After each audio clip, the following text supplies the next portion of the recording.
지금 할 질문도 조심스러운 질문인데 네.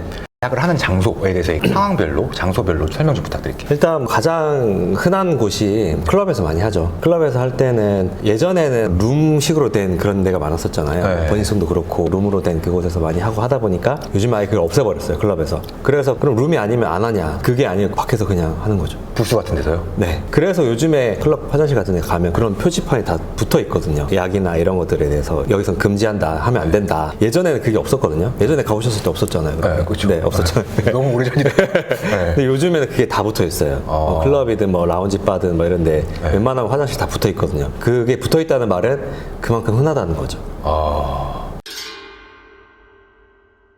클럽 같은 데서 이루어지는 그런 행태들이 저는 네. 무서운 것 중에 하나가 이게 범죄로 이어지는 경우가 많잖아요. 맞아요. 네. 범죄 사건도 많이 다루시니까 네. 연계된 사건들이 알고 계신 게 몇 가지 있을 것 같아요. 이런 사례들을 좀 오픈함으로써 경각심을 일깨워드리고자 그런 네. 사례들을 좀 말씀해 주시죠. 제가 실제 상담했던 여성분 피해자였는데 제 클럽에서 그냥 술을 받아 마셨어요. 근데 본인이 정신을 잃은 거죠. 눈 떠보니까 그냥 모텔이고 옷은 다 벗겨져 있고. 근데 본인은 분명히 술에 취한 거랑 느낌이 좀 달랐대요. 본인 술을 많이 마셔봤기 때문에 이 정도면 내가 이 정도 취하겠지? 근데 이게 어느 순간 기억이 없더래요. 술 먹고 자기는 취해서 필름 끊긴 적이 없는데 그러니까 그게 뭐 이었을 거라고 저는 추측을 하는데 근데 좀 아쉬운 게 그걸 입증을 못했어요. 당하자마자 바로 소변 검사를 하면은 그 약물이 검출되면은 입증이 되거든요. 근데 너무 당황해서 약물 검사까지 해볼 생각을 못 한 거예요. 소변 검사를 바로 다음 날에 이렇게 했으면 조금이라도 검출이 되면은 이게 특수 상해에도 해당이 되거든요. 그게 네, 그렇게도 걸 수 있었는데 정신이 없으니까 그럼 CCTV 있지 않냐 클럽에 이렇게 얘기 많이 하는데 이게 문제가 뭐냐면 클럽에 있는 CCTV가 그렇게 해상도가 좋지가 않아요. 어둡고 담배도 많이 피고 뭐 조명에 뭐 이렇게 하기 때문에 형체만 보이지 CCTV 보여달라 해서 봤는데 안 보여요 그게.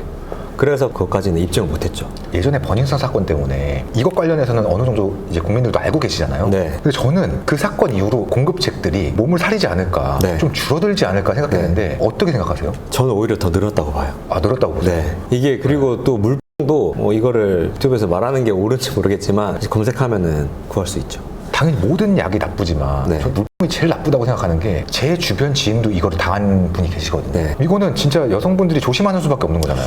그래서 저는 사실 클럽 이런 데 잘 안 가지만 어디 뭐 술자리 가도 웬만하면 남이 주는 술을 잘 안 받아 먹거든요. 사실 좀 조심해야 될 필요는 있어요. 그러면 최악의 경우에 그걸 먹게 됐어요. 눈 떠보니 모텔이에요. 그 뒤로는 여성분이 해야 될 게 뭐가 있어요? 소변 검사를 바로 하셔야 돼요. 바로 그냥? 네. 어디로 가면 알 수 있어요? 경찰에 신고하면은 바로 절차들을 안내해 주거든요. 네, 하면서 해바라기 센터 꼭 가시고 가서 이제 면봉이나 뭐 이런 걸로 채취를 다 하거든요. 그때 소변 검사도 꼭 같이 하셔야 돼요. 그럼 이제 클럽을 얘기를 했는데 클럽 외에 또 다른 곳이 있나요? 홈파티 혹시 해보셨어요? 아니요. 안 해보셨죠? 근데 요즘 홈파티 되게 많이 해요. 홈파티 이게 집에 불러서요? 집에 불러서 홈파티를 하면서 되게 많이 일어납니다. 그 문화가 코로나 이후에 좀 생긴 것 같아요. 그런 경우에는 어떻게 보면 힙한 문화가 될 수 있겠다는 약간 불안감이 들거든요. 저도 되게 우려스러운 점이 뭐냐면 홈파티 문화 자체도 뭔가 있어 보이잖아요. 누구 좀 홈파티 한대. 외국에서 하던 거. 네, 뭐 약간 유학생 느낌 나고. 거기 막 우르르 몰려가서 같이 한단 말이에요. 근데 건전하게 하는 경우가 대부분인데 제가 아는 지인이 저한테 물어봤는데 본인은 하진 않았대요. 근데 홈파티 놀러 갔는데 대화를 직접 권하더래요. 이 사람 고소할 수 없냐고 그런 것도 막 물어보고 있었어요. 그만큼 이게 많아졌다. 실제로 미국 같은 경우에는 그냥 홈파티 하면서 뭐 대화 같은 합법적인 주도 있으니까 아예 이렇게 하는 경우도 있거든요. 사람들 모여서 그냥 돌아가면서 한 번씩 다 이렇게 피는 이런 것도 있고 정말 일반적으로 많으니까 그런 데서 유학을 했던 사람 같은 경우에는 이거 뭐 힙한 외국의 문화다 하면서 한국에서 해도 되는 거 아니야?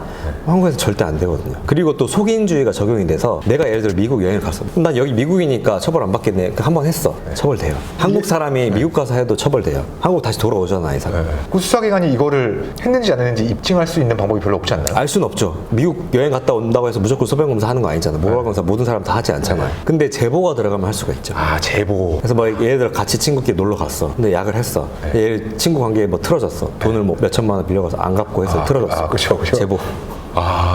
이런 경우도 꽤 있어요. 있죠. 진짜 그냥 안 해야 될 텐데. 하면 안 돼요. 진짜 이거 보시는 분들은 하면 안 돼요. 어떤 경우로 생각해도 진짜 하면 안 되는 건데. 이게 언제 어디서 걸릴지는 알 수가 없는 거죠. 어떤 루트로 누가 찔러서 홈파티 주최자가 아니면 잡혀가지고 그 사람이 같이 있었던 사람 누구냐 이렇게 줄줄이 불게 되는 경우도 있고. 그러면 이제 클럽과 홈파티 그다음 또 뭐 있어요? 요즘에는 또 어플이나 이런 걸로 많이들 만나더라고요. 어느 장소에서 아예 보자 뭐 이렇게 해서 거기서 같이 이제 하는 경우도 있고. 그들은 서로 약을 할 걸 알고 만나는 거죠, 그러니까. 어느 정도는 알죠. 예전에 그 뉴스에서 나왔던 것 중에 유흥업소에서 약을 했는데 그 종사자분한테 먹여가지고 사망 사건 있고 있잖아요. 유흥업소도 왜 많이 하게 되냐면 일단 폐쇄성 있잖아요. 룸 안에 그 멤버들만 딱 있고 그 폐쇄성 때문에 많이 하는 것 같아요. 이거는 좀 빈도수가 많나요? 유흥업소는 뭐 지금도 많은데 예전에도 어차피 많았어요, 거기는. 근데 요즘에 그게 많이 부각이 안 되는 이유가 다른 곳에서 워낙 많이 해서 그래요. 똑같이 많았는데. 뭐 이게 줄어든 게 아닌데. 그럼 이제 약 관련해서 범죄가 더 늘어날 거라고 보셨는데 만약에 법률을 개정할 수 있는 무한의 권한이 주어졌어요. 그럼 어떤 것부터 바꾸고 싶으세요? 저는 약을 수입을 해서 뿌리고 이런 사람들 더 엄벌에 처할 것 같아요. 훨씬 공급체. 공급체. 이 사람들을 끊어내야 되거든요. 지금도 엄벌에 처하고 있긴 한데 그래도 하한선이나 이런 게 열려 있는 게 있거든요. 그걸 아예 상한선을 높여가지고 그런 식으로. 우리가 약 관련돼서 얘기를 많이 했는데 다시 업무 쪽 얘기로 돌아가서 많은 의뢰인들을 만나다 보면 변호사로서 아니면 한 개인으로서 힘든 부분이 있을 것 같아요. 당연히 그만두시진 않겠지만 이럴 땐 진짜 못 해먹겠다 했던 순간. 아무래도 형사사건 자체가 개인의 인생이 걸린 이런 부분들이 많잖아요. 그리고 구속이 되느냐 마느냐 이런 부분도 많이 있고 해서 저는 정말 감정이입을 좀 잘하는 편이거든요. 의뢰인의 사건이 구속영장이 나오면 영장 실질심사라는 걸 해요. 그때 판사님이 불러서 이 사람이 실제 구속시킬지 말지 하는 걸 이제 영장 실질심사라고 하는데 다음날에 영장 실질심사다. 그럼 이 사람이 갇히느냐 마느냐 이게 결정이 나는 날이잖아요. 전날에 사실 잠을 못 잤어요. 저는 꿈에도 그게 계속 나오는 거예요. 사건 내용이 나오면서 내일처럼 막 새벽에 일어나서 핸드폰에다가 이 주장하면 좋겠다 하고 메모하고 잤던 적도 있고 그런 게 너무 잤다 보니까 이게 피로도가 너무 쌓이는 거예요. 지금은 괜찮지만 전연차 때 초반에는 알게 모르게 스트레스가 많이 쌓였던 것 같아요. 그래서 이제 제 자신을 컨트롤하는 방법을 좀 어느 정도는 터득이 됐고 그리고 저는 실제로 특히나 사건 하다 보면은 진짜 안타까워요. 이 사람의 인생이 망가지는 게 눈앞에 보이거든요. 부모님들이 와서 막 우셔요. 얼마나 사실 그렇겠어요. 이분의 형량을 줄여는 것도 물론 중요한데 정말 이 사람이 좀 앞으로는 안 그랬으면 좋겠다. 그래서 좀 특히나 어린 분들 오면 좀 엄하게 얘기하기도 하고 실제로 모든 사람들이 그 말을 다 듣진 않거든요. 그래도 열에 한두 명 정도는 정말 변호사님 감사하다 하면서 진짜 이제는 깨끗하게 씻었다.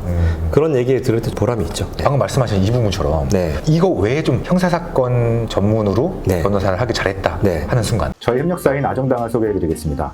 아정당은 현금지원금을 당일에 입금해드리고 있는데요.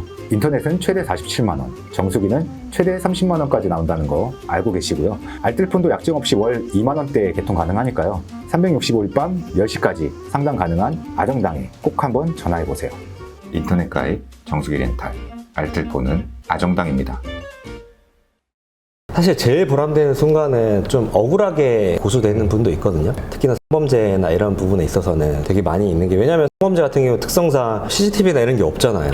합의하에 다 했어. 스킨십하고 할 때는. 근데 스킨십이 하고 나서 고소하는 경우 꽤 많거든요. 이런 경우에 성범죄자라는 타이틀을 달면 인생이 망가지잖아요. 저도 상담해보면 알거든요. 이 사람이 진짜 했는데 거짓말 하는 건지 거짓말 하는 사람들도 있어요. 근데 진짜 이 사람이 억울한 거는 사실 저도 보이거든요. 그래서 이게 뭐 한두 달 안에 끝나는 게 아니라 뭐 6개월이든 1년이든 엄청 오래 걸리는 그 시간 동안 일상적인 생활이 사실 불가능하고 밥도 잘 못 먹고 잠도 잘 못 자고 하는데 그게 해결했다고 생각을 해보세요. 한 사람의 인생이 완전 나락으로 갈 뻔하다가 다시 정상으로 돌아갔을 때 뿌듯하죠. 그럼 말씀하신 이런 다양한 사건들에 연루돼서 곤란해하시는 분들이 이걸 보시는 분들 중에도 있을 것 같아요.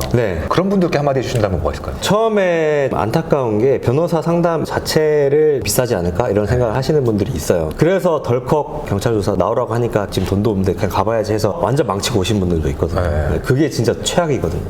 그래서 상담료는 아끼지 마시고 뭐 해봐야 얼마 안 해요 생각보다. 그러니까 다양한 변호사님들 찾아가 보시고 상담을 받아보는 게 정말 달라요. 전문가가 보는 견해가 다르거든요. 그리고 또 상담을 받을 때는 사무장 분한테 받지 말고 변호사님한테 받는 걸 추천드려요 저는. 그럼 마지막으로 제 잼뱅TV 시청자분들께 한마디 해주신다면? 정말 약은 정말 안 됩니다. 절대 하시면 안 되고 잼뱅TV 저도 애청자로서 이렇게 보면은 참 사회적으로 좋은 의도로 가지고 하시는 것 같아요. 저 오늘 이렇게 인터뷰하는 것도 그렇고 그래서 구독과 좋아요 해주시고 제 채널에도 많이 놀러 오셔가지고 보시면은 여러 가지 일상적으로 맞부딪힐 수 있는 그런 법률적인 문제라든지 이런 것들에 대해서 쉽게 다 풀어놨으니까요. 오셔서 많이 봐주시면 감사할 것 같습니다. 수고하셨습니다. 네.